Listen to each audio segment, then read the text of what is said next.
Olá, tudo bem? Seja bem-vindo ao canal Meu Momento com Deus. Nessa ocasião nós teremos o nosso encerramento da semana no nosso estudo guiado. Estudo esse que nós abordamos o tema sobre o santuário. E um dos, vamos dizer assim, ambientes que tem dentro desse santuário que é muito importante e muito interessante de se conhecer, que faz total diferença na nossa vida. É claro, esse estudo está dentro do estudo maior sobre o grande conflito. Nós vamos logo para a recapitulação e logo em seguida nós encerramos com o estudo adicional, que é o complemento de todo o estudo da semana, tá certo? Mas, como você sabe, antes da gente nos aprofundar no estudo, antes da gente meditar no estudo, a gente busca a presença de Deus por meio da oração e hoje não será diferente. Então, convido você a fechar seus olhos e orar junto comigo. Oremos então? Senhor Deus, estás nos céus, obrigado por mais uma oportunidade de estar na tua presença, de podermos aprender diretamente com um grande professor, a saber, o Espírito Santo. Ele que possa trazer luz aos nossos pensamentos, à nossa mente, para assim não apenas nós adquirir conhecimento, mas também que a gente possa viver em detrimento desse conhecimento. Fica conosco, perdoa os nossos pecados, dá-nos a tua presença e paz, em nome de Jesus Cristo. Amém. Pois muito bem, nós começamos a semana ali no dia de sábado, dia 18, com o tema Luz do Santuário. Foi trazido aqui o verso para a nossa memorização, que está lá em Hebreus, capítulo 8, verso 1 e 2. Vou ler aqui para vocês, é curtinho. Diz assim: Ora, o essencial das coisas que estamos dizendo é que temos tal sumo sacerdote, que se assentou à direita do trono da majestade nos céus, como ministro do santuário e do verdadeiro tabernáculo que o Senhor erigiu, e não o homem. Foi apresentado aqui no dia de sábado que, após ali, o ano de 1844, os mileritas, ou as pessoas que ansiavam pela volta de Jesus, experimentaram um grande desapontamento, uma grande frustração.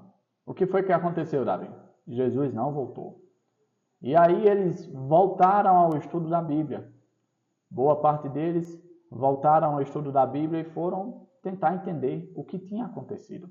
Por que é que o santuário não tinha sido purificado como eles imaginavam que seria? Porque eles entendiam que o santuário se era, na verdade, o planeta Terra. Mas aí, como Jesus não voltou, o santuário planeta Terra não tinha sido purificado. Então, a profecia estava se referindo a que tipo de santuário? E ali no contexto de Daniel 7 e 8, após eles estudarem esses dois capítulos, eles perceberam que esse santuário se tratava de um santuário celestial. E aí a gente pula para o dia de domingo, que tem tudo a ver com esse tema. Domingo nós abordamos o tema o santuário celestial. E aí após eles iniciarem esse estudo sobre esse santuário, eles chegaram à conclusão que a Bíblia, desde o Antigo Testamento, já falava sobre a existência desse santuário. Esse santuário que, como nós vimos um verso para memorizar, não foi construído por homens, mas sim pelo próprio Deus. Esse santuário que foi modelo para Moisés, cópia para ser utilizado como base para ser construído daqui da terra. E lá no livro de Hebreus, há mais uma vez a confirmação desse santuário, que Cristo atua nesse santuário como sumo sacerdote. No dia de segunda-feira, nós tivemos o tema no Santo dos Santos. Que espaço é esse? Você sabe que a construção do santuário havia o espaço externo, né, o átrio, o local onde eram feitos os sacrifícios. Havia o ambiente santo, onde estava ali o incensário, né, a parte dos pães consagrados a Deus. Era um espaço reservado também. E mais para dentro do santuário havia um ambiente mais reservado ainda, que era o ambiente santíssimo ou santo dos santos. Davi, o que tinha dentro desse ambiente? Dentro do ambiente santíssimo, o santo dos santos, estava a arca da aliança, que ali dentro tinha os 10 mandamentos, o maná e o cajado de Arão. Esse lugar era um lugar especial para a presença de Deus. Ali, na tampa do propiciatório, Deus mostrava a sua presença por meio do Shekinah. Ou seja, não era um lugar para qualquer pessoa andar ou transitar. Era um lugar santo, um lugar consagrado, um lugar muito especial, que apenas o sumo sacerdote tinha autorização para entrar, em um dia específico do ano.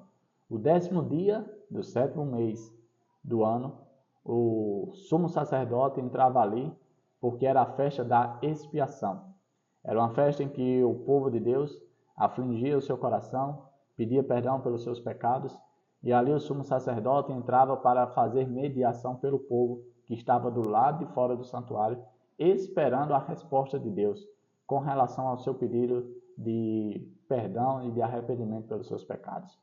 Ou seja, esse lugar especial que também existe no santuário celestial, Jesus adentrou após o ano de 1844. E a mesma coisa que o sumo sacerdote fazia na terra, agora Jesus está fazendo por todas as gerações que já passou pela face da terra. Está mediando, está intercedendo por cada um de nós, apresentando os méritos dele, a justiça de Jesus, para poder justificar a mim e a você. No dia de terça-feira, nós tivemos o tema O Juízo Chegou. Antes que Deus venha trazer o resultado do julgamento que está acontecendo nesse exato momento, pois o dia da expiação era exatamente isso, era um julgamento. Deus avaliava como o povo tinha se comportado, se o povo estava de fato querendo uma novidade de vida, uma mudança de vida, se estava arrependido dos seus pecados. Pois aquelas pessoas que não demonstrassem isso eram eliminadas no meio do povo. Pois, se elas não demonstravam o devido respeito e a seriedade que o momento pedia, então elas demonstravam que não tinham interesse em serem salvas, justificadas, ou melhor, não demonstravam interesse que queriam fazer parte do povo de Deus. E aí, para que haja um resultado do juízo, esse juízo tem que acontecer antes. E como disse lá no livro de Daniel, o tribunal foi formado, o ancião de dias está presente ali representando Deus, e Jesus também está presente, apresentando os seus méritos para poder assim defender a mim e a você. No dia de quarta-feira, nós tivemos o tema A Boa Notícia do Lugar Santíssimo. Qual é a boa notícia, Davi? A boa notícia é que Jesus deixou o caminho aberto para que eu e você passe por esse caminho. Davi, o que é que a gente vai encontrar no final desse caminho? Aquilo que eu e você tanto almejamos, a presença de Deus. Você sabe que quando o homem pecou, o homem perdeu a presença de Deus, no aspecto de não poder mais estar perto de Deus e não poder habitar no mesmo espaço de Deus. Por quê? Porque Deus é santo. Deus não pode habitar no meio de pecadores, no meio do pecado. Pois se assim acontecesse, as pessoas que estivessem contaminadas seriam fulminadas. Não porque Deus é mau, mas por conta da sua santidade. E aí, para que esse elo que foi quebrado viesse a ser restaurado, era preciso que o caminho fosse aberto. E esse caminho, de acordo com o estudo de quarta-feira, ele foi aberto. Como, Davi? Com o sacrifício de Cristo, com a atuação e função dele de sumo sacerdote no santuário celestial. Graças a Jesus, hoje nós temos acesso ao Pai. Graças a Jesus, nós podemos adentrar no lugar santo dos santos. Davi, qual é a outra boa notícia que está contida nesse lugar tão especial, no lugar santíssimo? É que por meio de podermos agora habitar nesse espaço, nesse lugar especial onde tem a presença de Deus, nós também podemos viver em conformidade com a sua vontade. Como assim? Nós teremos a lei de Deus escrita no nosso coração. Em outras palavras, nós teremos o caráter de Cristo em nós.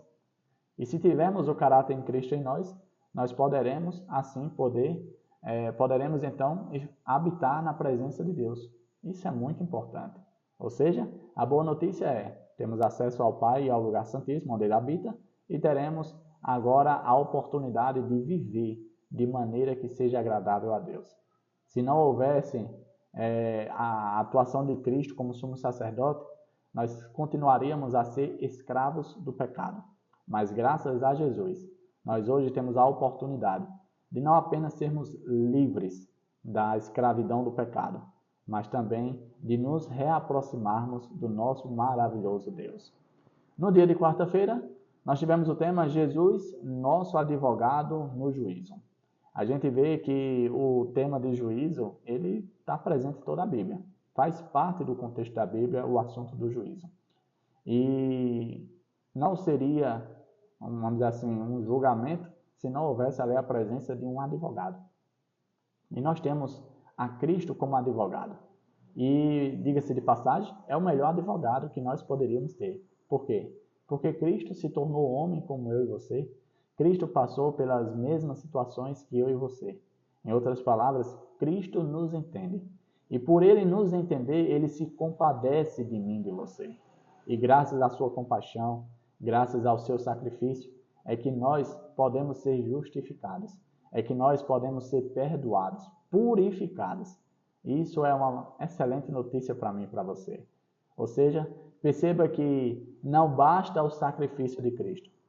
Para que a obra de redenção seja completa e eficiente a mim e a você, é preciso que Cristo atue como nosso advogado, que possa nos representar diante de Deus, para assim sermos justificados na presença de Deus. E muito em breve, quando Ele voltar, Ele irá trazer a resposta que tanto almejamos. Vinde, filhos de Deus, povo querido, meus amados, e sejam bem-vindos ao reino que foi preparado para vocês. É essa a palavra que nós queremos ouvir. E no estudo adicional, que é o tema de hoje, sexta-feira, eu separei aqui alguns textos para a nossa leitura e diz assim, Jesus não justifica os pecados deles, ou seja, não é porque circunstância aconteceu, ele fez isso sem querer. Não, ele não apresenta as nossas desculpas, mas apresenta seu arrependimento e fé. E, reclamando o perdão para eles, ergue as mãos feridas perante o Pai e os santos anjos, dizendo: Eu os conheço pelo nome. Gravei-os na palma de minhas mãos. Sacrifícios agradáveis a Deus são o espírito quebrantado, coração compungido e contrito. Não desprezarás, ó Deus. Enquanto nós estamos vivendo nesse mundo, pois nós estamos vivendo o dia da expiação, enquanto esse dia da expiação não acaba, eu e você precisamos estar com o mesmo espírito de adoração que o povo israelita ficava no 10º dia do 7º mês. Ou seja, em espírito de arrependimento, em espírito contrito, em espírito de avaliação, refletindo na vida que temos levado, naquilo que fizemos, e demonstrando arrependimento aos fracassos e erros que cometemos. Enquanto nós estivermos nesse mesmo espírito, os méritos de Cristo serão aceitos para justificar a mim e a você. Se nós não vivermos dessa maneira nesses últimos dias da história desse mundo, no período de expiação que nós estamos passando, nós seremos eliminados, assim como acontecia no meio de Israel. Um outro ponto que eu destaquei: o fato de os reconhecidos filhos de Deus serem representados como estando na presença do Senhor com vestes sujas, deve levar à humildade e ao profundo exame do coração todos os que lhe professam o nome. Os que estão de fato purificando o caráter mediante a obediência à verdade, terão de si mesmo uma opinião muito humilde. O que está querendo dizer, essa parte aqui, é que eu e você devemos ter a dimensão e a noção de quem de fato nós somos. Nós somos pecadores. Não existe nada que eu e você possamos fazer que possa nos justificar. O único que pode nos purificar de todo o pecado, nos tornar aceitos na presença de Deus para aquele ambiente sagrado e santo, é Jesus. Se nós mantivermos esse entendimento na nossa mente, se nós não deixarmos a pepeca subir, o que é que a gente vai agir? Qual a forma que a gente vai pensar? A gente vai viver de maneira humilde, no sentido de pensar o seguinte: eu sou pecador e careço da graça de Deus. Eu preciso viver em conformidade à vontade de Deus, não apenas para ser merecedor da salvação, mas também para poder receber a presença de Jesus na minha vida e assim viver como ele viveu, sendo assim tido como uma pessoa semelhante a ele, um adotado a ele. Jesus, em vários momentos da Bíblia, nos trata como irmãos. E por sermos irmãos adotados, ou seja, pertencermos à família de Jesus, nós teremos os mesmos direitos que é concedido a Jesus. Às vezes as pessoas, e eu vou fazer uma analogia aqui, pensam o seguinte: por conta da familiaridade, perdem a noção de quem de fato somos. É tipo aquela história que a gente às vezes vê nos filmes, que diz assim: olha, não trata um empregado como alguém da família, porque ele pode perder a noção de quem ele é e assim acabar faltando com respeito com os membros da família. Existe uma frase muito conhecida que diz o seguinte: dê poder a uma pessoa e você vai saber quem de fato ela é.